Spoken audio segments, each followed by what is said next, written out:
अधेड़ उम्र का एक आदमी अपनी 10 साल की बेटी के साथ एक पहाड़ी की चोटी की तरफ बढ़ रहा था। खड़ी चढ़ाई होने के कारण वो बुरी तरह से थक चुका था और तभी उसका पैर एक पत्थर से टकरा गया, जिससे कि वो लुढ़कता हुआ पहाड़ी से नीचे गिरने लगा। 10 साल की बच्ची ने जब अपने पिता को मौत के मुंह में जाते हुए देखा तो उसके मुंह से एक चीख निकल पड़ी। रात के काले अंधेरे को चीरती हुई ये चीख पास में ही बने आश्रम के सन्यासी के कानों में पहुंची। आवाज की दिशा में दौड़ता हुआ सन्यासी इस अधेड़ उम्र के आदमी के पास पहुंचा तो ये एक पेड़ के तने का सहारा लेकर बैठा हुआ था। इसका पैर पूरी तरह से लहूलुहान हो चुका था और पेड़ के इस तरफ गहरी खाई थी। अगर ये पेड़ यहाँ पर ना होता तो ये लुढ़क कर उस खाई में जा चुका होता। इसे भाग्य कहें या काल की गति, क्योंकि इतनी रात में सन्यासी पल भर में उनकी सहायता करने के लिए उनके पास हाजिर हो चुका था। वो उस अधेड़ उम्र के आदमी को अपने कंधे का सहारा देकर अपने आश्रम तक ले आया। उनके साथ उस व्यक्ति की 10 साल की बेटी भी चल रही थी। आश्रम में पहुंचकर उस सन्यासी ने उसके पैर पर मलहम पट्टी करते हुए उससे पूछा, ऐ अजनबी, रात के अंधेरे में इस जंगल की तरफ कोई नहीं आता। रात में जंगली जानवरों का खतरा तो रहता ही है। अंधेरा होने के कारण रास्ता भी स्पष्ट दिखाई नहीं देता और बहुत सारे लोग इस रास्ते पर अपनी जान गंवा चुके हैं और तुम तो मुझे उन सब में से सबसे ज्यादा बेवकूफ दिखाई देते हो। तुम अपनी 10 साल की बेटी को अपने साथ इस अंधेरे रास्ते पर लेकर आ गए। शायद भगवान ने तुम्हारे कर्मों की सजा तुम्हें दी है, इसीलिए तुम ठोकर खाकर वहाँ से गिर गए। उस आदमी ने रोते हुए कहा, अच्छा होता कि मैं बचा ही न होता। मैं बचना चाहता ही नहीं था। मैं तो खुद यहाँ पर अपनी आत्महत्या करने आया था। वहीं आश्रम में खरगोश के साथ खेल रही अपनी बेटी की तरफ इशारा करते हुए इस आदमी ने कहा, इसकी माँ बहुत समय से बीमार चल रही है। बड़े से बड़े चिकित्सक, वैद्य और हकीम को मैंने दिखा लिया, लेकिन कोई इलाज नहीं मिल रहा। उसे अस्थे रोग है। उसके शरीर में जलन मचती है, हाथ पैरों में बहुत पीड़ा होती है। वैद्य ने बताया कि उसके पास सिर्फ 2 घंटे का समय बचा है। उसके शरीर में इस वक्त बहुत पीड़ा हो रही होगी। मैं उसकी पीड़ा को देख नहीं सकता, सहन नहीं कर सकता, इसीलिए अपनी बेटी को लेकर यहाँ पर आत्महत्या करने के लिए पहुँच गया, क्योंकि उसके मरने के बाद मेरी बेटी का ख्याल कौन रखेगा और मैं तो इस लायक ही नहीं हूँ कि इसके लिए कुछ कर सकूं। इसीलिए मैंने सोचा कि मैं अपने साथ अपनी बेटी की भी जीवन लीला समाप्त कर देता हूँ, क्योंकि अगर मैंने आत्महत्या कर ली तो मेरे बाद मेरी बेटी का क्या होगा। आप ही बताइए कि मेरे पास दूसरा विकल्प क्या है। क्या मैं अपने भाग्य को बदल सकता हूँ? क्या भाग्य को बदला जा सकता है? क्या मैं अपनी पत्नी को बचा सकता हूँ? क्योंकि वो नहीं बची तो मैं भी जीवित नहीं रहूंगा, और अगर मैं जीवित नहीं रहूंगा तो मेरी बच्ची इस दुनिया में जीकर क्या करेगी। आप बताइए। आप तो बहुत बड़े सन्यासी लग रहे हैं। क्या भाग्य को बदला जा सकता है? सन्यासी ने आश्रम में ही बने हुए एक कुएं की तरफ इशारा करते हुए कहा कि उस कुएं के पत्थर पर पड़े रस्सी के उस निशान को अगर मिटाया जा सकता है तो भाग्य को भी बदला जा सकता है। तभी अचानक सन्यासी ने अपने स्थान से उठते हुए कहा कि तुमने कहा था कि तुम्हारी पत्नी के पास सिर्फ 2 घंटे का समय है। आधा घंटा बीत चुका है। जल्दी से तुम्हारे घर की तरफ मुझे ले चलो। और इसी के साथ सन्यासी ने अपनी पोटली उठाई और उसके पीछे पीछे उसके घर की तरफ जाने लगा। यहाँ से कुछ दूर ही पहुँचे थे कि उन तीनों के कान में किसी पिल्ले के रोने की आवाज सुनाई दी। पास में ही किसी खतरनाक जंगली जानवर ने कुतिया को जान से मार दिया था और उसके पिल्ले को बुरी तरह से घायल कर दिया था। ये देखकर सन्यासी उस पिल्ले की मरहम पट्टी करने में लग गया। धीरे धीरे समय बीत रहा था। वैद्य जी के बताए अनुसार अब सिर्फ आधे घंटे का समय उस आदमी की पत्नी के पास बचा था। आधे घंटे के अंदर वो ये दुनिया छोड़कर चली जाएगी, लेकिन सन्यासी तो मग्न होकर उस पिल्ले की मरहम पट्टी करने में लगा हुआ था। उसको इस बात की फिक्र ही नहीं थी कि उनके पास बहुत कम समय बचा है। उस आदमी ने सन्यासी से प्रार्थना करते हुए कहा कि महाराज, हमारे पास बहुत कम समय बचा है। अगर आप इसमें ऐसे ही लगे रहे तो मेरी पत्नी बच नहीं पाएगी। सन्यासी ने कहा, तुम देख रहे हो कि इस पिल्ले की क्या हालत है। मैं इसे बीच में ही इस दशा में छोड़कर नहीं जा सकता। मेरे लिए पशु, पक्षी और इंसान सब एक जैसे ही हैं। इनमें कोई भेद नहीं है। इसीलिए तुम इंतजार के साथ भगवान से प्रार्थना करो कि ये पिल्ला जल्दी से ठीक हो जाए, ताकि हम तुम्हारे घर जाकर तुम्हारी पत्नी का भी इलाज कर सके। शायद इस आदमी ने सच्चे मन से प्रार्थना की होगी, क्योंकि सन्यासी उन तीनों के साथ कुछ ही देर में अपने घोड़े पर सवार होकर उसके घर की तरफ चल दिया। उस पिल्ले की अच्छी तरह से मरहम पट्टी हो चुकी थी। जितना भला वो उसका कर सकते थे उन्होंने किया और अपने रास्ते पर आगे की तरफ बढ़ निकले। सुबह होते होते सन्यासी उसके साथ उसके घर पर पहुंच चुका था, जहां पर गांव के बहुत सारे लोग इकट्ठे हो रखे थे। उनके बीच में उसकी पत्नी लेटी हुई थी, जो अपनी जिंदगी की आखिरी सांसें गिन रही थी। अपनी बच्ची को अपने पास देखकर उसके चेहरे पर एक रूखी मुस्कान खेल गई। तभी सन्यासी ने कहा कि सब लोग थोड़ा पीछे हट जाएं, इनके पास हवा आने दे, इनको खुला छोड़ दे। उस औरत के चेहरे से साफ लग रहा था कि इसके पास बस कुछ पलों की सांसें बची हैं। कुछ ही पलों में ये इस दुनिया को अलविदा कहने वाली है। सन्यासी ने बिना कोई समय व्यर्थ किए अपनी पोटली में से एक जड़ी बूटी निकाली और कुछ मंत्र पढ़कर उसके पूरे शरीर पर उसको घुमा दिया। अब उस औरत की जलन कुछ कम होने लगी थी। उसे महसूस हुआ कि उसके शरीर के अंदर जो जलन पैदा होती थी अब वो ठंडी हो चुकी है। धीरे धीरे वो अपने बिस्तर से उठी और खुद चलकर मटके से पानी लेकर पीने लगी। इतने महीनों से वो अपने बिस्तर से उठ भी नहीं पा रही थी, लेकिन आज तो चमत्कार हो गया। सच में सन्यासी की जड़ी बूटी ने उस महिला को ठीक कर दिया। सन्यासी ने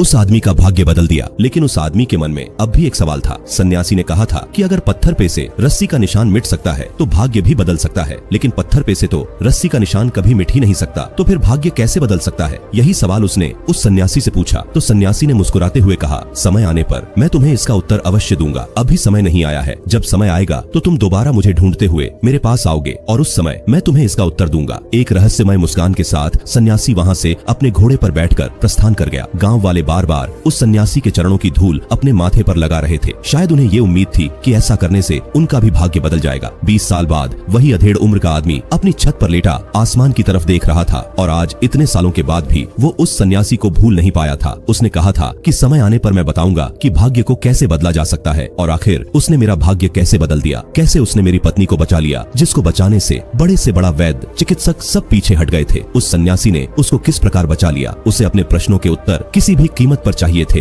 और इतने सालों में ऐसा नहीं था कि उसने उस सन्यासी को खोजने की कोशिश नहीं की। उसने बहुत तलाश किया, लेकिन वो सन्यासी उसे कहीं भी नहीं मिला। तभी किसी युवा सन्यासी ने नीचे से उसका नाम पुकारा। उसने छत पे से देखा कि एक युवा सन्यासी उसके द्वार पर खड़ा हुआ है और उसका नाम पुकार रहा है। झट से उसने नीचे आकर इतनी रात में उसके घर पर आने का कारण पूछा। ये सुनकर युवा सन्यासी ने कहा कि ये मेरे गुरु की आखिरी इच्छा थी कि एक ऐसा आदमी है जिसके प्रश्नों का मुझे उत्तर देना है, और कुछ महीनों पहले ही वो इस संसार को छोड़कर चले गए। लेकिन जाने से पहले उन्होंने मुझे आपके बारे में समस्त जानकारी दी थी और साथ ही मुझे ये आज्ञा दी थी कि मैं जाकर तुम्हारे प्रश्नों का उत्तर तुम्हें बताऊं। मैं तो अपने गुरु की आखिरी इच्छा, उनकी आखिरी आज्ञा का पालन करने के लिए तुम्हारे पास पहुंचा हूं। जो भी सवाल तुम्हारे मन में है तुम बेहिचक होकर उन प्रश्नों को मुझसे पूछ सकते हो। इसके बाद वो दोनों छत पर आ जाते हैं। छत पर पहुंचने के बाद ये बुजुर्ग युवक उस युवा सन्यासी से कहते हैं कि तुम्हारे गुरु ने कहा था कि समय आने पर मैं बताऊंगा कि भाग्य को कैसे बदला जा सकता है। मैंने अपनी पत्नी की बहुत सेवा की, उसको मौत के मुंह से बाहर निकाला, उसकी अच्छी देख रेख की, जिसके बाद वो पहले जैसी हो पाई। लेकिन ठीक होने के बाद जब मैं बीमार पड़ा तो वो मुझे छोड़कर चली गई। उसने किसी दूसरे आदमी से शादी कर ली और मेरी बेटी भी मुझे छोड़कर हमेशा के लिए जा चुकी है। अब मैं जीवन में अकेला बचा हूँ। मुझे ये समझ नहीं आया कि जिस दिन मैं तुम्हारे गुरु के पास सहायता मांगने के लिए गया था, जिस दिन मैंने उनसे बात की थी कि क्या आप मेरे भाग्य को बदल सकते हैं या नहीं, तब तुम्हारे गुरु ने मेरी पत्नी को ठीक किया था, क्योंकि मुझे लगता था कि अगर मैं अपनी पत्नी को बचा सकता हूँ तो मेरा भाग्य बिल्कुल बदल जाएगा, मेरी जिंदगी में खुशियाँ फिर से लौट आएंगी, और इसीलिए मैं बहुत खुश था। लेकिन आज अपनी परिस्थिति देखता हूँ तो मुझे लगता है कि मेरा वो फैसला बिल्कुल भी सही नहीं था। काश वो उस समय मर गई होती, काश मैंने उसे बचाया नहीं होता, तो मैं इस तरह अकेलेपन में पश्चाताप के साथ अपना जीवन न बिता रहा होता। जब उसे मेरी जरूरत थी तब मैं उसके पास था, लेकिन आज मुझे जब उसकी जरूरत है तो मेरे पास वो नहीं है। वो मुझे धोखा देकर चली गई। क्या मुझे उसकी सहायता नहीं करनी चाहिए थी? क्या वो मेरे जीवन की गलती थी जिसे मैं अपने जीवन की सबसे बड़ी उपलब्धि समझ रहा था? क्या मैं मूर्ख था जो अपने भाग्य को बदलने के लिए निकला था? क्या भाग्य को बदला भी जा सकता है, या फिर भाग्य को हम कभी नहीं बदल सकते? आखिरकार मेरे जीवन में दुख लिखे थे तो मुझे दुख ही भोगने पड़ रहे हैं। युवा सन्यासी ने कुछ सोचते हुए कहा कि आपको इसीलिए बुरा लग रहा है कि आपकी पत्नी आपको छोड़कर चली गई, लेकिन इस परिस्थिति का दूसरा पहलू देखने की कोशिश करें। जरा सोचे, जब आप बीमार हुए तब आपकी पत्नी आपकी सेवा करती, तो क्या तब भी आप यही महसूस करते जो अब कर रहे हैं? तब तो आपको उसकी सहायता करने का कोई पश्चाताप नहीं होता। उस समय तुम्हें पता ही नहीं था कि भविष्य के गर्भ में क्या छिपा हुआ है, और वास्तविकता में कोई नहीं जानता कि भविष्य में हमारे लिए क्या लिखा हुआ है। हमारे हाथ में सिर्फ फल की इच्छा, लालसा या उसके बारे में सोचना, ये सब व्यर्थ की बातें हैं। उस समय तुमने वही किया जो तुम्हारे लिए महत्वपूर्ण था, जो उस परिस्थिति के अनुसार उस समय पर किया जा सकता था, वो तुमने किया। तुमने कोई गलती नहीं की। तुम्हारे पास कोई तीसरा नेत्र नहीं है जिससे तुम अपने भविष्य को देख पाते। तुम्हें तो यही लग रहा था कि मेरी पत्नी मुझसे बहुत प्रेम करती है और समय आने पर ये मेरी सहायता भी करेगी। अगर तुम्हें इस बात का अंदेशा होता कि तुम्हारी पत्नी तुम्हें भविष्य में छोड़कर चली जाएगी, तो तुम उसकी हरगिज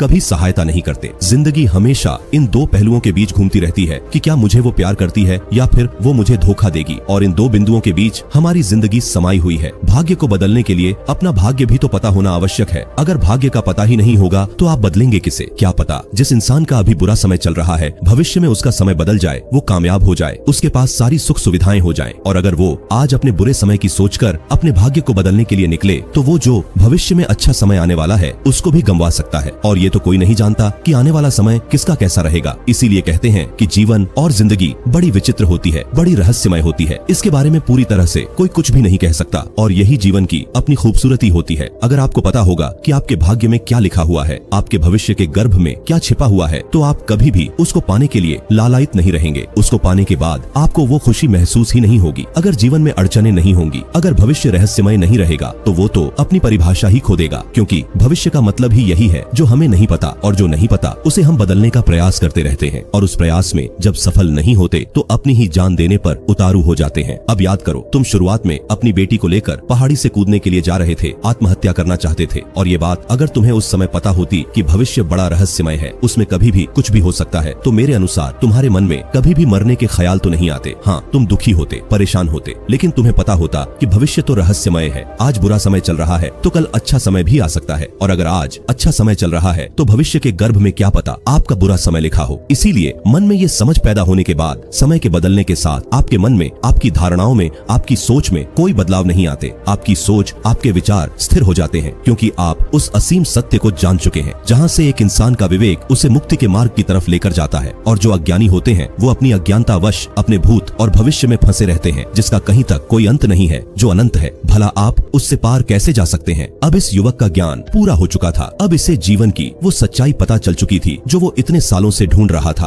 अब ना उसे किसी से धोखा मिलने की शिकायत थी और ना ही किसी के लिए मन में कोई पश्चाताप था कि मैंने अपनी पत्नी की सहायता क्यों की। और कहते हैं कि जब शिकायतें और लालसाएं मन से खत्म हो जाती हैं, तो वो इंसान जीवन का मतलब समझ जाता है। ऐसा आदमी जीवन में परमानंद की स्थिति प्राप्त करने योग्य बन जाता है। उसका विवेक संसार से उसे पार उतार देता है। इसी के साथ वो युवा सन्यासी और वो बुजुर्ग आदमी दोनों आसमान के नीचे शांति की नींद सो गए और सुबह से उन्होंने एक अलग आनंद का जीवन शुरू किया। ये वीडियो आपको कैसा लगा कमेंट बॉक्स में जरूर बताएं। ऐसी कहानियों के लिए मेरे चैनल को सब्सक्राइब करें। धन्यवाद।